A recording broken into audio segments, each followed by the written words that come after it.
નમસ્કાર મિત્રો, હું અંબાલાલ પટેલ મારી ચેનલ અમેઝિંગ ગુજરાતમાં તમારું સ્વાગત છે।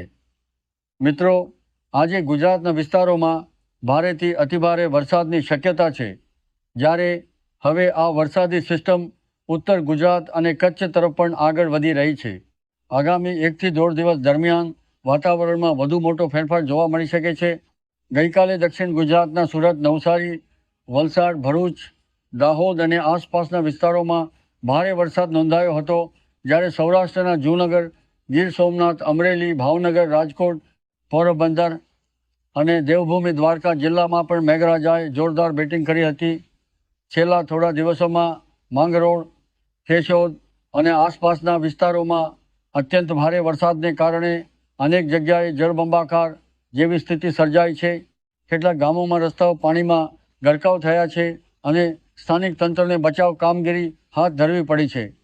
આજે પણ વહેલી સવારથી દક્ષિણ ગુજરાત અને સૌરાષ્ટ્રના અનેક વિસ્તારોમાં વરસાદ ચાલુ છે અને બપોર બાદ તેની તીવ્રતા વધુ વધી શકે છે। અમદાવાદ, ગાંધીનગર, મહેસાણા, સુરેન્દ્રનગર, રાજકોટ અને આસપાસના વિસ્તારોમાં પણ આજે વરસાદી માહોલ રહેવાની શક્યતા છે। ખાસ કરીને બપોર પછીથી સાંજ સુધીમાં ગાજવીજ સાથે વરસાદના મજબૂત ઝાપટા પડી શકે છે। દરિયાકાંઠાના વિસ્તારોમાં પવનની ગતિ પણ વધી શકે છે, તેથી માછીમારોને દરિયો ન ખેડવાની સલાહ આપવામાં આવી છે।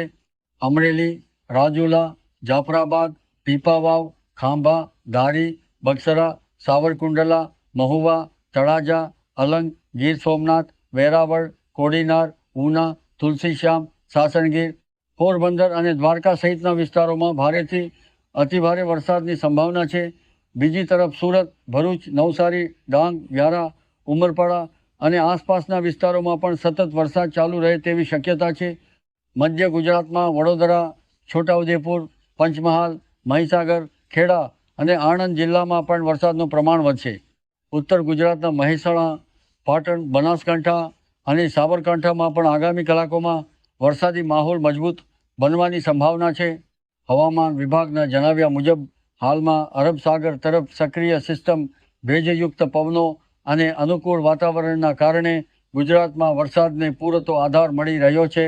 અનેક જિલ્લાઓ માટે રેડ એલર્ટ અને કેટલાક વિસ્તારો માટે ઓરેન્જ એલર્ટ જાહેર કરવામાં આવ્યા છે। જ્યાં રેડ એલર્ટ જાહેર કરવામાં આવ્યા છે, જ્યાં રેડ એલર્ટ જાહેર થયું છે, ત્યાં અતિભારે વરસાદ, ગાજવીજ અને તેજ પવનની શક્યતા હોવાથી લોકોને સાવચેત રહેવાની અપીલ કરવામાં આવી છે। ખાસ કરીને નીચાણવાળા વિસ્તારોમાં રહેતા લોકો એ સાવચેતી રાખવી, બિનજરૂરી મુસાફરી ટાળવી અને સ્થાનિક તંત્રની સૂચનાઓનું પાલન કરવું જરૂરી છે અને આગામી દિવસોમાં પણ મેઘરાજા મન મૂકીને વરસે તેવી શક્યતા છે। તમારા વિસ્તારમાં વરસાદ શરૂ થયો હોય તો તેની માહિતી કોમેન્ટમાં જરૂર જણાવજો, જેથી અન્ય લોકોને પણ તાજી સ્થિતિની જાણ થઈ શકે। આવી જ હવામાનની સચોટ અને સમયસર માહિતી માટે અમારી સાથે જોડાયેલા રહો। આભાર।